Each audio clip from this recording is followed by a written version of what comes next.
मौन, अपने विषय में न सुख की बात करे न दुख की, मौन, बात करे तो प्रभु की करे, नहीं तो मौन।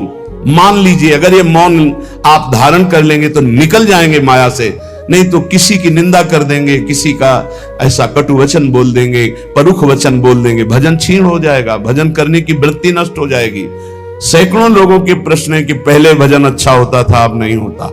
उसमें दो बातें होती है, एक तो भजन की ऐसी भूख बढ़ गई है कि अब उतने भजन से नहीं और भजन होना चाहिए, ये उत्तम महापुरुषों की कृपा पात्र भक्तों की वृत्ति होती है। और एक होता है कि आपसे वैष्णव अपराध बन गया, कुसंग हो गया, इस कारण से ऐसा। अगर आपके हृदय में कोई दोष वृत्ति नहीं हो, फिर भजन में ऐसा लगता है कि मेरे से बहुत कम भजन होता है, वैसा भजन नहीं होता जैसा होना। ऐसा बड़े बड़े महापुरुषों को भी अनुभव होता है, ये कोई निंदनीय बात नहीं है, वंदनीय बात है। पर वास्तविक यदि भजन नहीं हो रहा है, वास्तविक यदि आपका रुक गया है आनंद, तो आप ढूंढ लीजिए आपका भोजन गलत है, आपका संग गलत है, आपने कोई वैष्णव निंदा की है, बस यही कारण है, यही खोज लेना, यही सुधार कर लेना। किसी से क्षमा याचना की जरूरत नहीं, अंदर देखो और आचार्य गुरु से प्रार्थना करो, सब ठीक हो जाएगा। बड़े कृपालु है, जिन्होंने अपराधी मुझ जैसे को घसीटा तो अब अपराध बन जाएगा तो थोड़ी छोड़ देंगे वो, विश्वास कीजिए, उन्हीं से प्रार्थना कीजिए, नाथ यदि आपको अपराध मोचन कराना है तो भेज दीजिए मुझे उसके पास, या उसको बुला दीजिए, मैं पैर पकड़ लूं, हाथ जोड़ लूं यदि अपराध बन गया है, और यदि आप चाहें तो आप क्षमा कर दें, आगे से सावधान रहेंगे। बड़े कृपालु हैं प्रभु, क्षमा कर देते हैं। भजन की वृत्ति को रुकना ये सहन मत कीजिए, समय नहीं है कि आज नहीं तो कल भजन चल पड़ेगा, नहीं, तुरंत वाचिक में आ जाइए, तुरंत वाणियों का गायन कीजिए, नाम कीर्तन कीजिए, ढूंढिए अपराध क्या बना जो आंतरिक हमारा भजन रुक गया, और प्रभु से प्रार्थना करके उसको चलवाइए, वो बड़े कृपालु है, क्षमा कर दे। अगर आपने प्रगट में किसी का अपराध किया और वो उपस्थित हो तो जाओ उनके चरण पकड़ो, उनसे प्रार्थना करो। भजन का रुकना सहन मत करो, बहुत कठिन है भजन करके भगवत प्राप्ति करना। वो हमारे अंदर सरलता पूर्वक भजन चल रहा है, उसको बचाओ। किसी की निंदा मत करना, किसी की अवहेलना मत करना, तुम्हारी कोई निंदा करे, तुम्हारी अवहेलना करे, सह जाना, कह रहे हैं इसमें कह रहे संतर्जय ताड़यन बंधनन, यदि वो कहीं मुझे बांध दें मैं बंधना में स्वीकार कर लूंगा। ऐसा भक्तों को कोई बांधता है क्या? हाँ बांध देते। तितिक्ष ब्राह्मण की कथा में पढ़िए, उसको बांध दिया। एक सखी बहुत भजनानंदी थी, उसके परिवार के लोग रोज उसे पीटते थे और उसे बांध देते थे। सखुबाई नाम उसका सखी का था। एक सखी बहुत नागरीदास जी के संग में रहकर भजन की वृत्ति उच्च कोटि की सीखी थी, भागमती बाई। उनके पति ही उनके ऊपर सैया लगाकर नवीन रानी के साथ बैठते हुए सब पिटाई करते, इतना कष्ट देते, पर वो उच्च कोटि की ऐसी महान भक्ता, परम सिद्ध बरसाने के जो वास करने वाले अपने नागरीदास जी थे, हरिवंश महाप्रभु के शरणागत, उनके सत्संग से ऐसी उच्च कोटि की दशा प्राप्त हुई, उसे कोई फर्क नहीं पड़ा। उसके कष्ट देने के लिए उसके ऊपर सैया लगाते, राजा थे, और नवीन रानी के साथ उसके ऊपर बैठते, उपद्रव करते, मारते पीटते, लेकिन वो सम रहती। संतर्जय ताड़यन बंधनन, शांत, वो देख रहा है, बस तुमको यही सोचना, वो देख रहा है, मेरा स्वामी देख रहा है, वो देखते हुए मौन है ना, वो चाह रहा है ना, तो तेरा किया मीठा लगे, बस बात समझ लो। इतना तो बहुत बड़ी वस्तु प्राप्त होगी, बहुत बड़ी। एक मिट्टी जब कुम्हार को अर्पित हो जाती है तो पीट पीट कर एक छोटा राई भर भी दाना नहीं रहने देता, क्योंकि राई भर भी अगर दाना रहा वहीं से मटकी फूट जाएगी, राई भर भी अहंकार रहा वहीं से भक्ति रस निकल जाएगा। पीट पीट के उसको एकदम बराबर, फिर भी चैन नहीं, जल डाल के रौंदा, फिर भी चैन नहीं, हाथों से मल कर अपने अनुसार बनाया, फिर चाक पे चढ़ाया, जो चाहा आकार दिया, सूर्य के ताप में तपाया, फिर उसको दहकते हुए आवे के बीच में रख के पकाया, फिर उसमें रस रखने लायक क्षमता आ गई उस मिट्टी में। ऐसे ही हम जब संत महापुरुषों को, श्री भगवान को समर्पित होते हैं तो ये सब होगा। रस रखने लायक हृदय तभी होता है जब आवे में तपता है, इसलिए तैयार रहो। तभी नागरीदास जी ने कहा, बड़ो ही कठिन है भजन ढिग डरिबो। एक सूरवीर योद्धा की तरह जैसे उसके अंग घाव से युक्त होते हैं, वो कदम पीछे नहीं आगे ही बढ़ाता है, ऐसे भजनानंदी चाहिए। चाहे मुझे चोर कहा जाए, पतित कहा जाए, गाली दिया जाए, मुझे मारा जाए, बांध लिया जाए, तो भी मैं भगवान पर दोषारोपण नहीं करूंगा। मैं यही निश्चय करूंगा, प्रभु मेरे देख रहे हैं, जोई जोई प्यारो करे सोई मोहि भावे, उनका विधान परम मंगलमय है। अंतः क्लेश मतीव दुस्सह तरम प्राप्नोति नाना विधि। मुझे अंदर से भी बहुत पीड़ा दी जाए, काम पीड़ा, क्रोध पीड़ा, लोग बाहर से तो ये दिया जाए और अंदर से भी ये दिया जाए, तो भी हे प्रिया जो आपसे नहीं कहूंगा। प्रेम में कभी शिकवा शिकायत नहीं होती, ना इष्ट से और अपने प्रीतम के विधान से दिए हुए कष्ट को हम दूसरे से कह दें। धिक्कार हमारी प्रीति को, प्रीतम सहावे और मैं दूसरे से शिकायत करूं? नहीं, हर विधान आपका सहो। ये प्रेम है मस्ती का, ये लज्जू पंजू ऐसे काम नहीं है इनके। ये तो देखते हैं पैर धर के अगर गर्म लगा तो हटा लेंगे, मत रखना गर्म ही गर्म है। और छाती मजबूत करके कि आग पे चलूंगा तो पैर रखोगे तो चंदन हो जाएगा आग में भी। पूरे जीवन की बात कह रहा हूं, पूरे जीवन की। सोचो उस समय जब 13 वर्ष की अवस्था है और घर से निकले थे, कोई साथी नहीं है, कोई समझाने वाला नहीं, और आज इतना जीवन हो गया इसी यार के सहारे हुआ है। इसी यार, ना 1 रुपया कभी था, न रहा है, न रहेगा। प्रेमानंद का 1 रुपया नहीं है, प्रेमानंद की एक वस्तु नहीं, ना रहा ना रहेगा। हाँ, प्रेमानंद की सब वस्तुएं हैं, ना होते हुए भी पूरा विश्व मेरा। क्यों? प्रेमानंद भगवान का है, भगवदानंद को प्रेमानंद कहते हैं। वही संपत्ति जीवन भर एक ही साथी रहा है, और हे नाथ ऐसी कृपा करना अब दूसरा साथी बने ना। अब आओ तो मृत्यु रूप में ही आओ और किसी रूप में मत आना। साथी हो तो आपका साथ हो, सर्वहरण करने वालों में मैं मृत्यु हूं, बस उस रूप का इंतजार है। आओ उस रूप में और समेट लो अपनी लीला। बस कभी किसी से शिकायत, कभी किसी ने कैसे हो, आनंद है। नहीं सुना है किडनी खराब है तो सुना ही होगा, कोई दुख नहीं, कोई दुख नहीं। वर्तमान दुख वर्तमान के आनंद से बहुत छोटा है। क्या दुख है? स्वामी के द्वारा दिया हो। ये आप हमारी प्रार्थना मान लीजिए, इस मार्ग में चलने पर जो दुख मिले कभी किसी से कहना नहीं तो प्रीति में कलंक लग जाएगा, वो तुम्हें प्रभु से हटा देगा। नहीं, रहीमन मन की मन व्यथा रखी मन में गोए, सुनी चली है लोग सब बाट न लिए। ये भगवत मार्ग शूरवीरों का मार्ग। कभी अपनी अंतर व्यथा को किसी से मत कहो। जीवन में अगर कोई हमें कष्ट दे रहा है तो हमारा कर्म है, ना कि कोई व्यक्ति। ये बिल्कुल सिद्धांत तक चर्चा समझ लो। वही व्यक्ति जो मुझे द्वेष करता, वही व्यक्ति जो मुझे कष्ट और दंड देता, वही व्यक्ति प्रणाम करके छाती से लगाकर आंसुओं की धारा से अभिषिक्त किया, तो वो व्यक्ति था या कर्म? जब कर्म भोग हो गया तो वही हृदय से लगा के अश्रुधारा से क्षमा कीजिए, बहुत ऐसा नहीं, आप तो बड़ी कृपा की। व्यक्ति कभी कष्ट नहीं देता, मेरा कर्म उसके ऊपर सवार होकर मुझे दंड देता, इसलिए मैं किससे कहूं? अपनी जबान से दांत कट जाए तो किससे कहूं? ये जो दांत, इससे जबान हमारी पीड़ा को किससे कहूं? अपने हाथ से चोट लग जाए किसको कहूं? ऐसे सब आत्मस्वरूप हैं, हमारा कर्म ही उनके ऊपर सवार होकर हमें दंड दे रहा है। इसलिए भाई, श्रीपाद का सिद्धांत जो कह रहे कि अगर भगवत प्रेम प्राप्त करना है तो मुंह बंद। 22 बाजार में कोड़े मारे गए, एक बार भी श्री कृष्ण से नहीं कहा। पूज्य भाई जी महाराज के जीवन कष्टमय, कभी श्री कृष्ण से नहीं। बाबा नहीं सह पाए, बाबा ने श्री कृष्ण से कहा, श्री कृष्ण चंद्रजू से, ये क्या है, इतना कष्ट क्यों दे रहे हो उनके शरीर को? तो मुस्कुरा दिए, बोले मैं नहीं दे रहा हूं, ये तुम्हारे कर्म का फल भाई जी भोग रहे हैं। ऐसा? बोले हाँ। सीधे अस्पताल गए, भाई जी से कहा, ये आप हमारा प्रारब्ध क्यों भोग रहे हैं? तो कहा, आज ये कौन सा खेल रच रहे हो बाबा, क्या बात कर रहे हो? जीव का अपना कर्म भोगना होता है या किसी और का निजीकृत कर्म भोग? तो उनका आप हमको बहका नहीं सकते, हमें परम तत्व से पता चला है कि आप हमारे कर्म। तो हंस दिए भाई जी और बोले, देखो हमें कोई फर्क नहीं पड़ता, आपको फर्क पड़ जाता। आप चढ़ो, जिस साधना की चढ़ाई पर चढ़ रहे हो चढ़ो, मंगलमय श्री कृष्ण तुम्हारी यात्रा को पूर्ण करें। हम तो अस्पताल में पड़े पड़े प्रिया प्रीतम के साथ खेल रहे हैं, कोई फर्क नहीं पड़ रहा।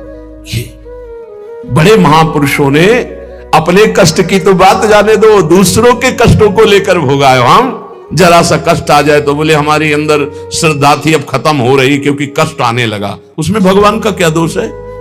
वो तो बड़े कृपालु हैं कि ऐसे पापात्मा होने पर भी मुझे महात्माओं का संग दिया, धाम का वास दे रहे, नाम जपवा रहे। अब हमारे पूर्व प्रारब्ध हमें कष्ट दे रहे, इस समय भी वो हमें दुलार कर रहे। जीव समझता नहीं, केवल दोषारोपण भगवान और भगवत मार्ग पर कर देता है।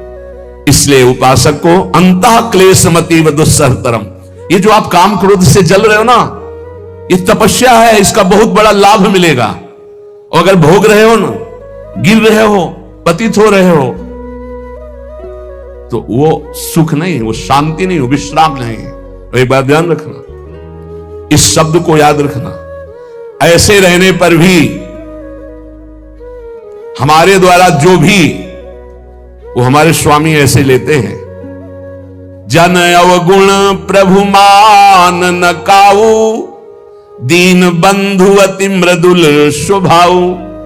कल शाम के पूज्य परमहंस राम मंगलदास जी की वाणी का चिंतन हो रहा था, उसमें कह रहे कि जो 30 मिनट भगवान नाम कीर्तन कर लेता, मेरी बात पर विश्वास रखना हो, उसको भगवत प्राप्ति होगी। 24 घंटे में 30 मिनट नाम कीर्तन कर लेता है और अन्य समय विस्मरण रखता है, तो 30 मिनट का नाम कीर्तन उसे भगवत प्राप्ति करा देगा। तुम्हें जो पाठ प्रिय हो, 30 मिनट पाठ कर लोगे, भगवत प्राप्ति होगी।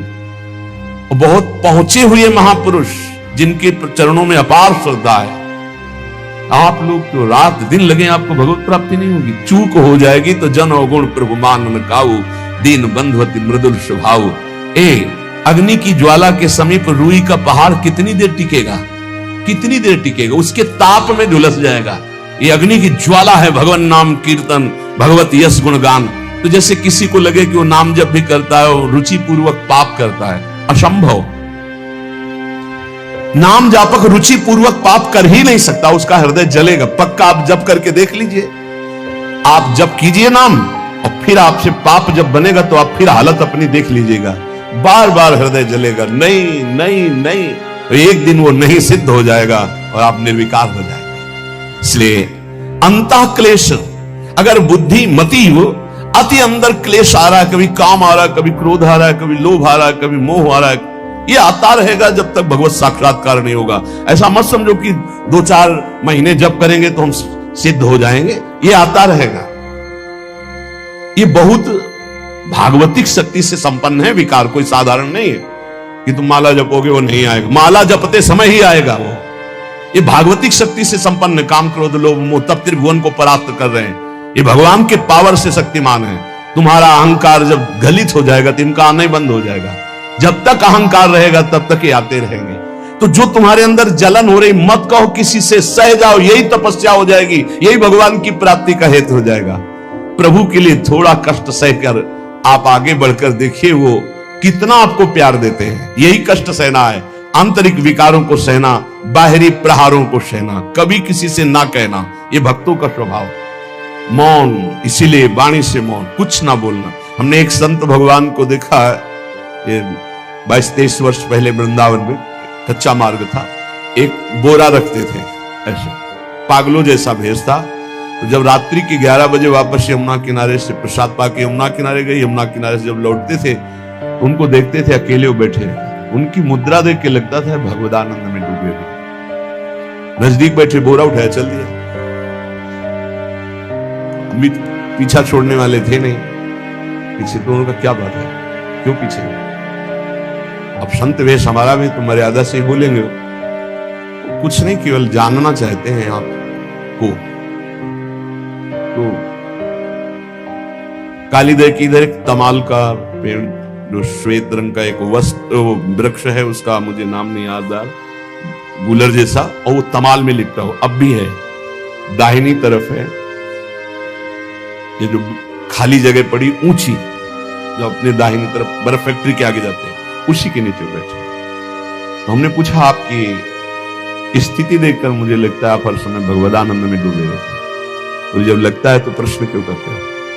हमको आपकी वेशभूषा देखते हैं। तो बोले जगत से बचने के लिए ये वेशभूषा है। एक बोरा ऐसे जैसे कोई बीनने वाले होते हैं, कबाड़ बीनने वाले, ऐसे बुरा ऐसे रखे थे, गमछा लगाए हुए थे, पूरा शरीर खुला, कोई साधु का वेश नहीं, कोई चिन्ह नहीं, और उनकी स्थिति भगवदानंद में थी। उनका ये किसके उपदेश, किस मार्ग के उपदेश, किस इष्ट की आराधना से आपको ऐसी स्थिति प्राप्त हुई?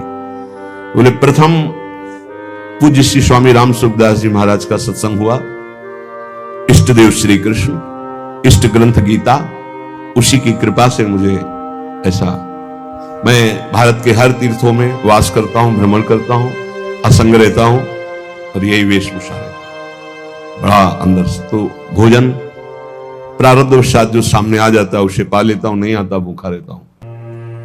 तो अगर हम मधुकरी ले आवे कभी आप जिससे तो पा लेंगे, बोले दे देंगे तो पा लेंगे। दूसरे दिन मधुकरी लेकर, तो रोज हमारी उनके चरणों में श्रद्धा, क्योंकि उनका रहना और चिंतन दोनों, रहनी और चिंतन बड़ी प्रशंसनीय, जो वीतराग परमहंसों के अक्षर सा वैसे कुछ पास में केवल बोरा, वो नाटक के लिए बोरा कि कोई समझे कबाड़ बिनने वाला, और एक गमछा से रंग बिरंगा, बस कुछ नहीं, कोई भागवतिक चिन्ह नहीं। एक दिन देखा वो बड़े मक्खियां भिन भिना रहे, तो नजदीक गए, क्या हो? चुप जाओ, इनका बोलिए ना।